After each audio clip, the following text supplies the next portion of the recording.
So yesterday I talked about pruning customers, which is kind of a sensitive topic. We're taught, we have this culture where the customer's always right.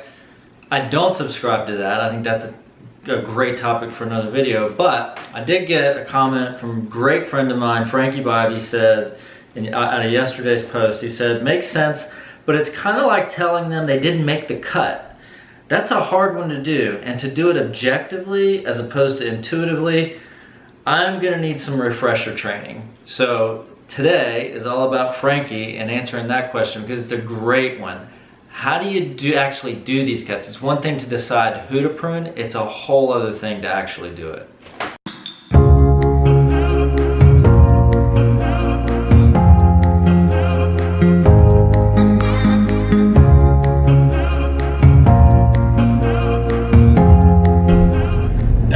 Remember the criteria that we were using yesterday to decide who to prune. It was all about profitability. There's another kind of client that you should prune, and that's just the ones that are a pain in the neck, and they're disrespectful, or they don't appreciate you, or there's just really bad chemistry, or they're just terrible people that are looking to take advantage of you. I'm assuming you've already gotten rid of those people. If you need help with that, that's a therapy session, and I'm not your therapist. But there are definitely people you should get rid of because no matter what the profits, they're not worth having as customers. So let's assume you've already done that.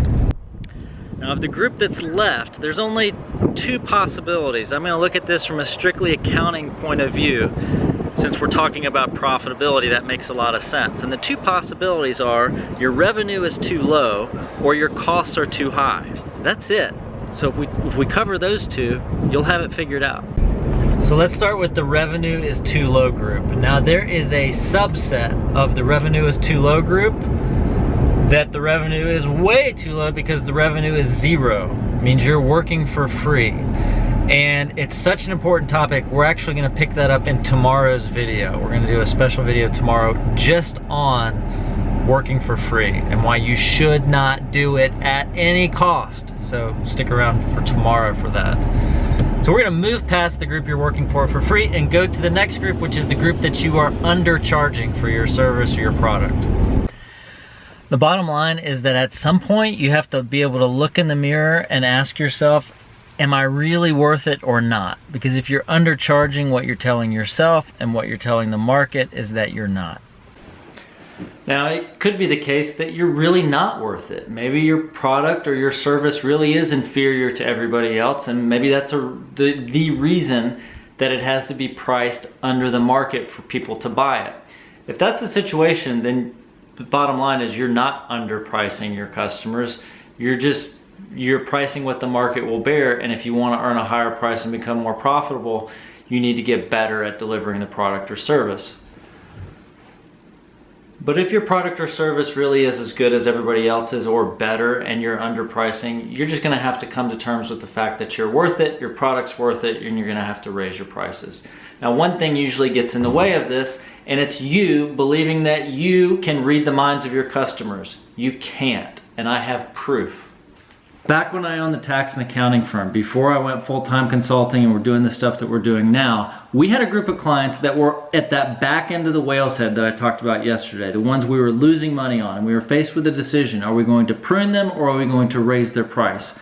We decided that we would give them the option to stay, but it was gonna cost them more money. So we had phone calls with about 36 of these people. We raised the price in some cases 2 or 3 times what they had been paying. And I honestly did not think any of them would go for it. I thought, well, this would be an easy way for 36 people plus, probably a little less than 40, that this will be a graceful exit for them. They can say, nope, you're just too expensive. We won't have to say we're not gonna work with you anymore. They'll basically be breaking up with us before we have to break up with them. At the same time, we also addressed the top a part of that whale's head, the group that was kind of break even, and we thought these are the people who have a lot to gain by us getting more involved, but we're gonna have to charge them more to do that. So we didn't raise the prices for the stuff they were already getting, but we did give them some options for expanded stuff because we felt like they had a lot to gain from it. We did both of these groups at the exact same time. The group of people that I was sure were gonna say, you're doubling, you're tripling, you're quadrupling our price, there's no way we can afford this, we're gonna have to go somewhere else. That group was the very first one to say yes. That group converted at 2 or 3 times the rate as the top of the whale's head, who we expected to select expanded services. So there's no way that you can know what your customer's thinking unless you talk to them and you ask them what they're thinking. And the best way to really find out what they're thinking is to ask them to make the decision with their wallet.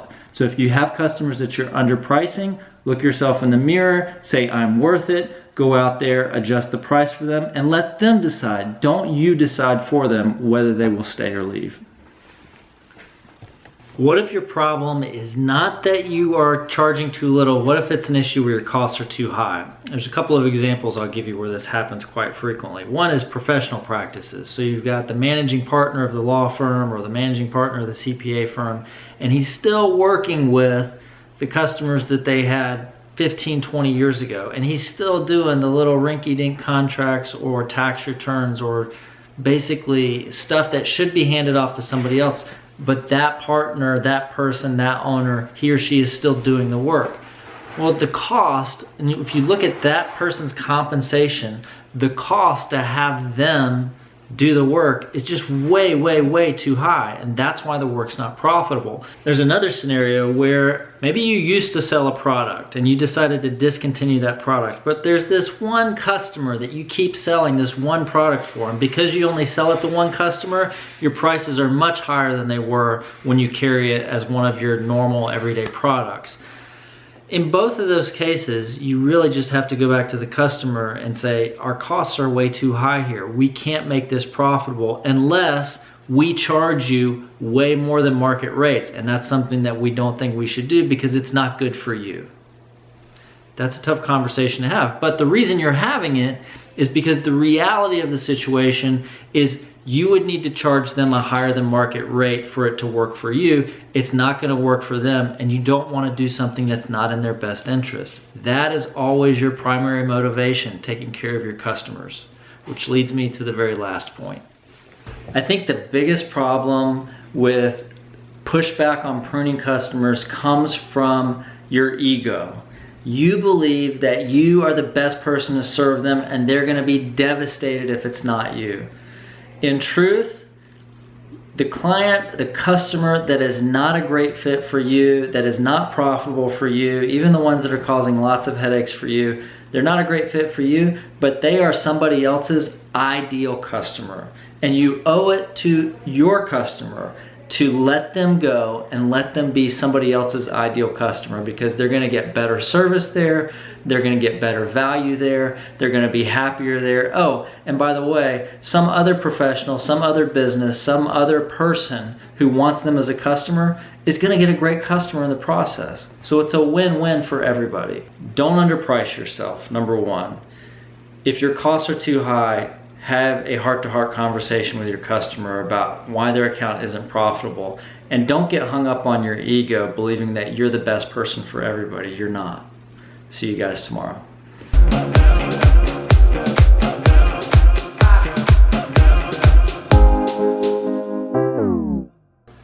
I guess how do I say this?